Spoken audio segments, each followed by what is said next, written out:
Shirley here on our next episode of Shirley Talk TV. I'm here with Mr. Dale. We're over here in Indiana today, so we went across the bridge to visit him before these restrictions start. So wanted to get his story out there real quick. He's battling glioblastoma.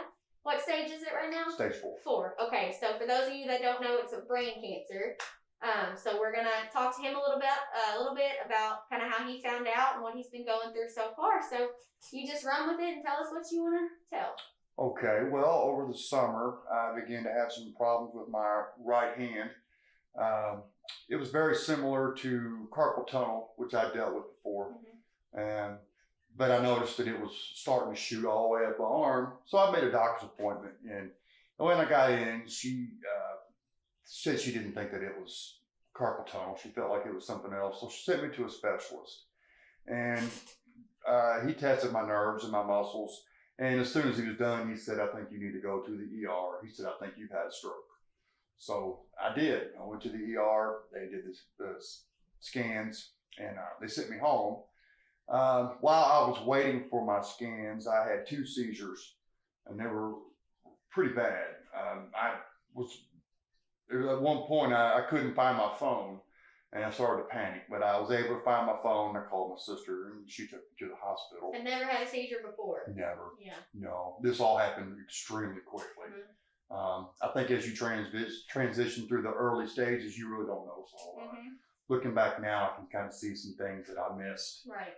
Some fatigue I was having, but but anyway, I had a neurosurgeon, Dr. Shanks, called me and said that we need to get you in here as soon as possible. And he said, I want you to bring your family.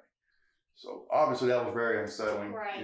But I took my mom and my brother, and we went over the scans, and he informed me what I had and what the prognosis was and what the standard of care procedure is.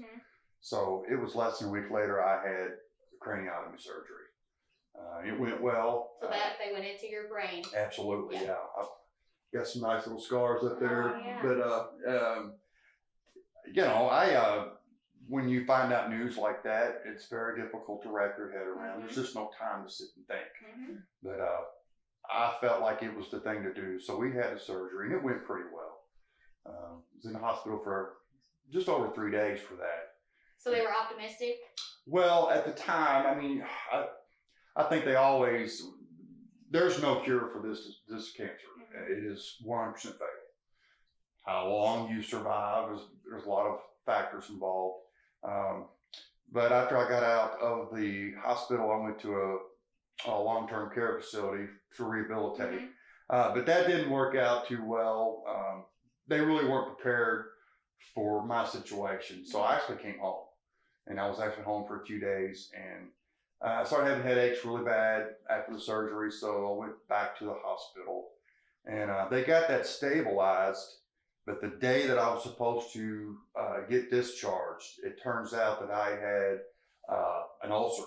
It was actually in my duodenum, and it was a tear. And while I was sitting there waiting on the discharge papers, it burst. Oh my God. So 4 hours later, I was in surgery in the middle of the night. So that's 8 more days in the hospital, and that was very painful. So that slowed my, I was wanting to get home and get into home care. So I put a little bit of a damper on that, but finally got through all that. I've still got the tubes in me, and but now that I'm home, I feel like this for me is the best place to be. I got lots of people come and go. Nobody here now, but my sister will be home soon. I have almost no use of my, I can move my arm, but I have almost no use of my hand. Walking's difficult, but it's gotten better. This is all basically as the swelling subsides or the tumor shrinks. My brain will make more connections, with my right side, and hopefully things improve. But I am take chemotherapy, oral pills 7 days a week. I have radiation 5 days a week. There's 6 weeks of that. So you just had your radiation today? Yeah, and this is very standard. This is basically the standard treatment for the most part. Fortunately for me, my particular glioblastoma is what they call methylated. This means that there is a DNA repair enzyme present that will make the tumor more receptive to the radiation. So it should be more effective. Mm-hmm. It's not always guaranteed, but it's something that, hey. Some type of optimistic, Right. The reality is for most people, 8 to 12 months is the basic product, and you found out over the summer. Yeah. Actually, I found out, my problems began in the middle of summer, but it was late September when I actually got the official diagnosis. Okay. So what did you do for work before?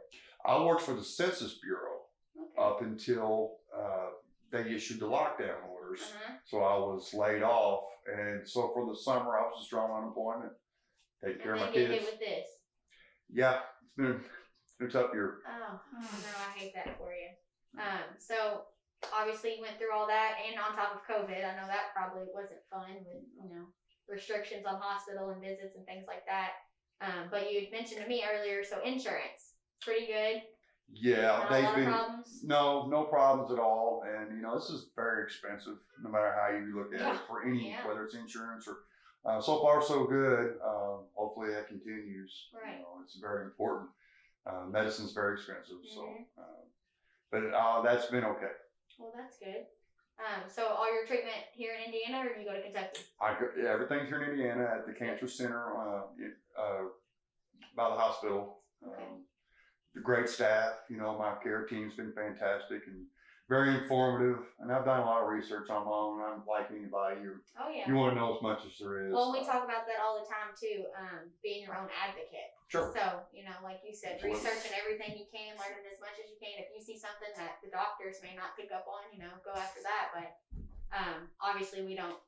We do a little bit of Southern Indiana patients and things like that, but I didn't know much about the hospital here. So that's good that they're treating you good. They are. Yeah, they've been good. And I've learned a lot of my own. Like I said, you have to be proactive as much as you can if you're physically able to. Mm-hmm. Some people are not. Right. Hopefully, everybody needs a care team and a family member support of some kind. You can't do this on your own. And there are a lot of people out there who don't really have much help, if any. The caretakers are very important in this. That they need support as well. Yeah. Well, we're glad you have that team. We've talked to several people. They have, one other person or something. And right. Sometimes, the caregivers need to have some respite too. So absolutely. That's good though. You have a support system. But we know that you just had your radiation. Mary, you want to go get him something? Oh yeah.